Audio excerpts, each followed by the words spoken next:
Yun, and start recording mga kalapida. Welcome sa isa na namang reaction video. Siyempre, haram tayo ng video kay Attorney L. Kay Attorney Libayan, di ba? So, siyempre, topic natin, Senado. Di ba? Dalawang senador in one content ulit tayo. Si Senator Idol nila at si Idol na bad boy. So, yung dalawa na yun na i-content natin. Alam nyo kung bakit? Kasi sila mga nag-iimbestiga sila pero hindi natin alam kung saan galing yung yung pondo na ginagamit nila para makaalis sila o kaya makapag-utos sila. Kung sa sarili ba nila tong bulsa o pera ba natin to in aid of legislation. 'Di ba? Ayusin natin. So ito unang video na to. Ito yung Sania. 'Di ba? Ito yung title, wala daw katotohanan ang ipinakita ni Sen. Raffy Tulfo. Actually, pagpapanoorin natin tong video ni Attorney Libayan, dito wasak na wasak talaga si Raffy Tulfo. Pero siguro sa nag-upload nito, tama si Raffy Tulfo. 'Di ba? Pero pag gagamitan mo ng critical thinking skills, sugat ang puso niya. Wasak ang damdamin. Alam nyo kung bakit? Kasi lahat ng pinakita niyang ebidensya niya pwedeng fabricated lang, 'di ba? Pakinggan natin.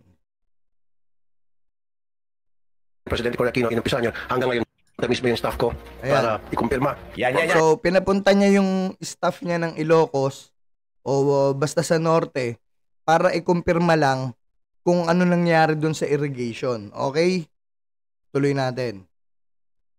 Pinapunta niya yung staff niya. Hindi ko alam kung staff ng RTIA yun o staff niya sa Senado. Kasi kung staff niya sa RTIA, ginagamit pa rin kaya niya yung pondo ng Senado sa RTIA na ngayon? O yung pondo na ginagamit niya ngayon dyan, ginamit niya yung pondo pa rin ng Senado? Ang gulo, no?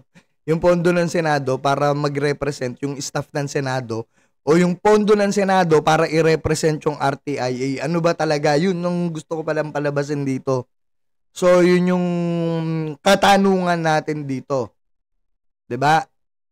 Kasi at the end of the day, lumabas dito na mali na naman yung pinakita niya dito na ebidensya.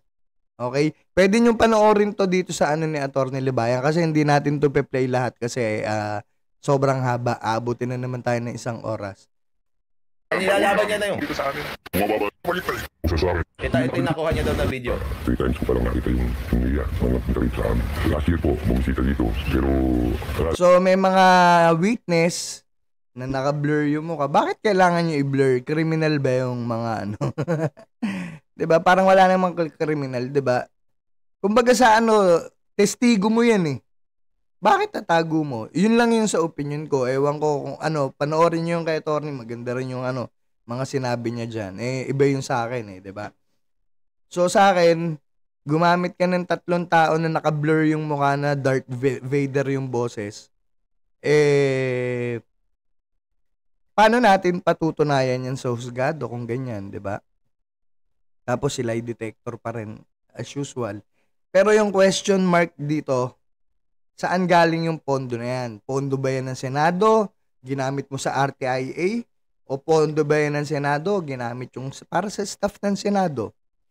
Kailangan bang gamitin yung pondo ng Senado para ikaw mag-imbestiga? O hindi nakasama yan sa trabaho mo pero ba't mo ginagawa pa rin? Diba? Question mark yun, number 1. So, lipat tayo dito. Siyempre, hiram tayo ng video kay Percy Lapida. Ayan, pakinggan natin si Robin Padilla. Karoon po tayo ng talaskasan at inadapt po ito ng buong Senado bilang Adopted Resolution number 79. Kung inyo pong maalala, noong Mayo, taong 2021, ako po ay not gay YouTube ni Mariel. With promotion. Bilisan mo. Tandaan niyo po 2001, si Duterte pa. Kaya nakapaglayag yan dyan naman. Humingi siya ng pondo sa Senado yung pondo. Pero this time, napanood na sa video. Pinagbigyan, humingi siya ng pondo sa Senado. Saglit, Ako pala yung nagsasalita. Saglit, sorry. Ulitin natin. Ako pala yung nagsasalita. Ayun pala yung papakinggan natin. Tuloy. Nakapaglayag yan dyan na maayos. Ngayon, tignan natin kung ano yung susunod Kasi, syempre, bumalik daw siya Humingi siya ng pondo sa Senado, sabi niya. Yun, humingi siya ng pondo sa Senado, sabi niya. 'Di ba? So, pondo ng Senado yung ginamit ni Robin Padilla para pumunta kuno sa Ayungin Shoal na hindi naman niya pinuntahan yung barko dun sa Ayungin Shoal. 'Di ba? Na fake news tayo dito ni ni Robin Padilla. 'Di ba? Panoorin niyo rin yung video to ni Percy Lapida, napakagandang lalaki. Ay, napakagandang lalaki. Napakaganda po na itong video niya na to. Napanood natin sa video. Pinagbigyan, hindi natin alam kung saan galing yung pondo. Yun. Pero this time kasama na niya si Mariel. Panoorin natin. Ayun, kasama pa si Mariel, 'di ba? Pagka ganun ba, lakad ba ng yan? Saan galing yung budget? Sariling budget din ni Robin Padilla? Yung kanina ba, sariling budget ni Rapi Tulfo o budget ng Senado? Marami tayong katanungan, mga kaibigan. Sa init ng araw at sumuong sa katubigan. Tayo po mismo ang lumapit at humamon sa mga kalapit na Chinese vessels. Siya yung nanghamon. Pero sa kabutihang palad, radio challenge lamang po ang ating natanggap. Hindi po tayo nabuhagan. Akala ko ba tama. Litan nga natin, ang hirap magano Forward na natin kay Mariel. Bait ng China. Ang bait ng China. 'Di ba? Ikaw pala naghamon.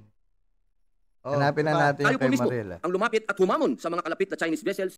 Ang ilang miyembro ng aming tanggapan. Ayan, naka-aeroplano siya. Hindi siya pumunta sa Ayungin Shoal, 'Di ba? Sarap buhay, no? Namasyal lang Ito, nag-party na sila, birthday ng asawa niya. Magsalita ka, Robin. Hindi po mag-honeymoon kung hindi makasama po ang ating mga kababayan. Saglit. Nangampanya na. Naka-aeroplano ka Bakit? Takot ka mabombahan? Ang aking may bahay na si Mariel, kaya naman napili po namin hindi po mag-honeymoon kung hindi makasama po ang ating mga kababayan. Diyos ko, Ginoong Tagapangulo, ka pa. ang pag-asa po. 'Di ba? Yun yung point ko dito. Kasama, yung isa, inutusan yung staff. Ito naman, kasama niya yung asawa niya. Pero ba natin mga Pilipino yung ginagamit nila dito? Mga kababayan, mga kalapida. Makibaka. Isipin nyo kung saan nanggagaling tong mga to. Kung nagwawaldas na lang sila ng pera ng taong bayan para puntahan yung mga dapat hindi nila ginagawa. 'Di ba? Hindi na in aid of legislation yan. In aid of grandstanding to. 'Di ba? So napakasimple lang. Mamulat naman tayo sa ginagawa ng mga senador sa atin. 'Di ba? Nag-grandstanding sila, bibilib kayo. Ay, ang galing ng ginawa, pumunta sa ganito, pumunta sa ganito. Hindi po siya pumunta dun sa BRP Sierra Madre. Tandaan nyo po. Nag-birthday po si Mariel dun sa Pag-asa Island. Namasyal po sila. Hindi natin alam kung kaninong galing yung pera, kung pera ng Senado o sarili nilang pera yan. 'Di ba? So, questionable kasi pinaalam niya sa Senado yan kay Rafi Tulfo, anong question din natin doon? Saan galing yung pondo na pinapunta mo yung staff mo? Staff mo ba sa Senado yan o staff mo ba sa RTIA yan? Saan galing yung pondo? Sa sarili mo rin bulsa o sariling o sa perang bayan? Ginagamit mo na yung pera namin. Ay, pera namin Akin na nga yung pera ko. 'Di ba? So, isip-isip. Mga kalapid ang mga kababayan, mag-isip po tayo sa ginagawa sa atin. Okay?